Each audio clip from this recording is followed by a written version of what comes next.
A man was brought into a police cell. He had been arrested following a family complaint. He never walked out. A prison is usually termed as a total institution, and because it's a total institution where all life of a prisoner is totally dependent on the institution, whatever happens to a prisoner, the government is held accountable.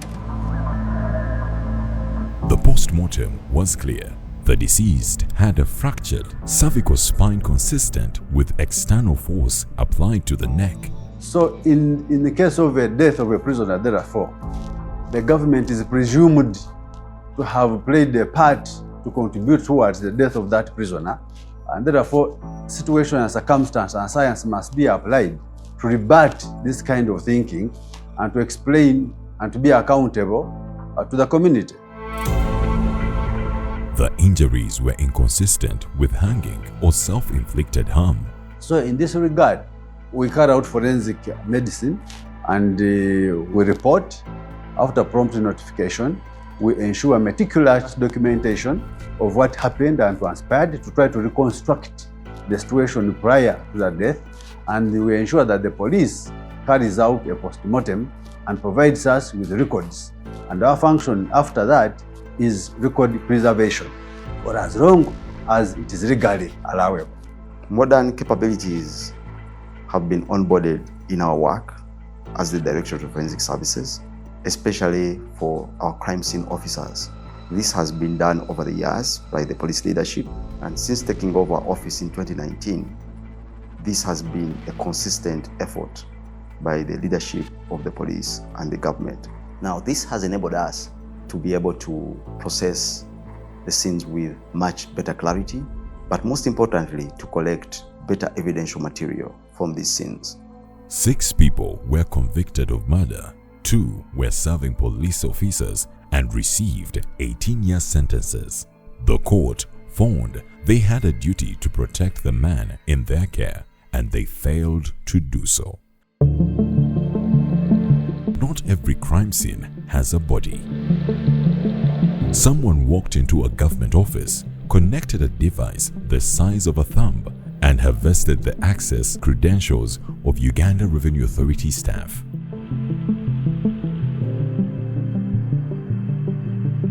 Previously, UPF relied more on witness testimony, but as we all know, witnesses sometimes forget, others die, others lie.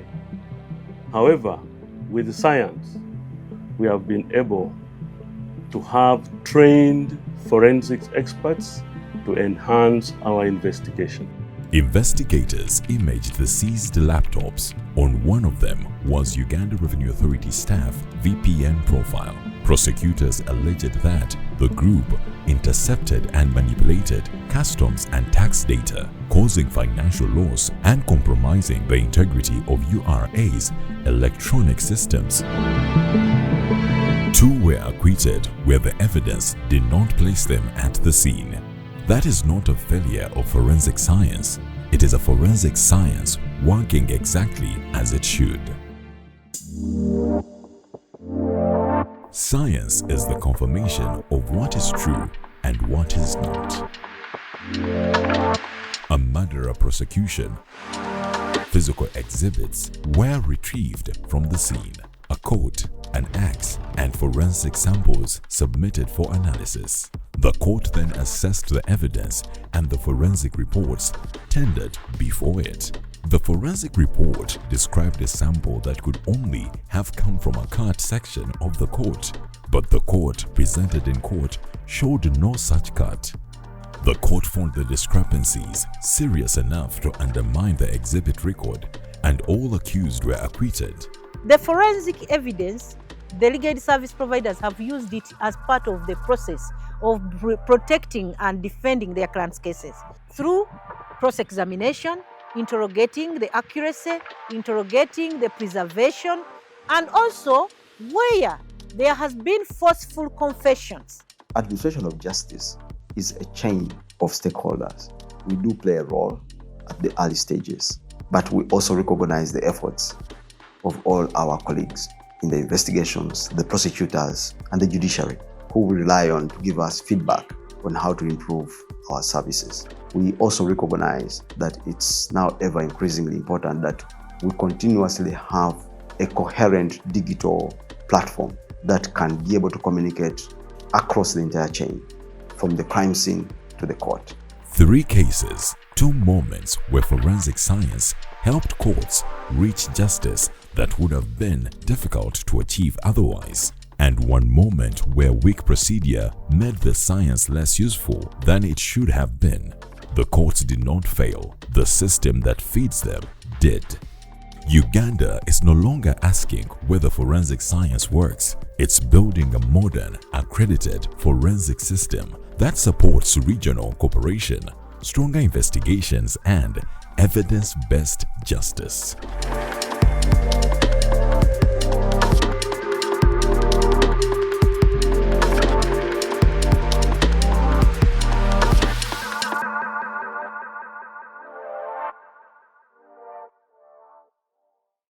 Science exposed the truth in that cell.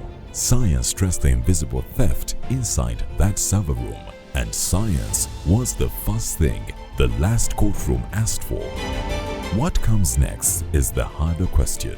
As a judiciary, I think we have set that pace, and it is playing a huge role. And normally, it is not even out of testimony. It is just forensic science that really cuts it for us.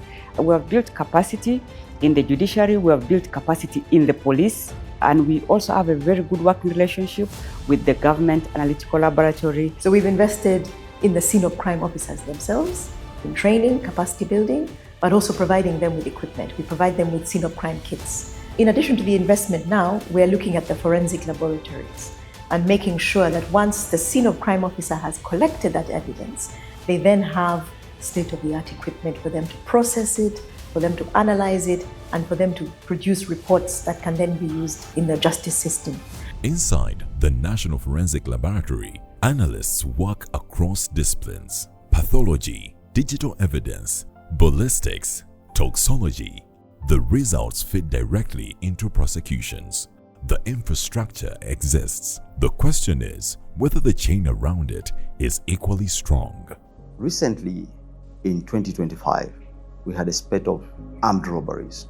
And the culmination was in December, when we had one of our police officers who was gunned down by these robbers. But we had been previously cataloging these events using our integrated ballistic information system. So that information was passed on to our intelligence services and our investigators, who made targeted operations and were able to arrest individuals and later recover 3 firearms. These 3 firearms were linked to 23 different incidents. So this is one classic way that if we do have a functional system, especially within the forensic sphere, we are able to give better insights to our frontline officers. From police investigations to the Director of Public Prosecutions to the courts of law and then to the prisons. If this wheel of justice has got to function, then forensic evidence is very, very, very paramount. Technology is closing some of the gaps that paperwork could not. Uganda Police's cybercrime unit now operates with digital chain of custody systems that log every transfer of electronic evidence, timestamps, signatures, immutable records. This strengthens the chain of custody and supports better case outcomes. Before 2019, we had 21% of positive outcomes. As of 2026, use of forensic science brings 80% successful convictions. Available case study data suggests a steady rise in successful outcomes where forensic science is properly used. The figures show a strong return on investment for forensic infrastructure. One of our major issues is to focus on frugal forensics. Forensics that really fit in our setting. So this network which is suitable to our environment is the research that we use and we focus on. And as UNAFRI, we want to focus on that and promote it. Yes, not only for Uganda, but for the region. Uganda now hosts regional forensic training programs on the framework of International Conference of the Great Lakes region, which comprises of 12 countries in the East African community, sharing protocols, methods, and institutional knowledge with partner states. Capacity building and skilling across board, sharing experiences to speak the same language. And it's very important that once we develop those regional best practices and standards, then we shall go a long way in improving criminal justice and access to justice and strengthen crime prevention in the region. Uganda's forensic journey is not finished. The infrastructure continues to grow, the protocols continue to improve, and the partnerships continue to deepen. What the past decade has built is a foundation, not a ceiling.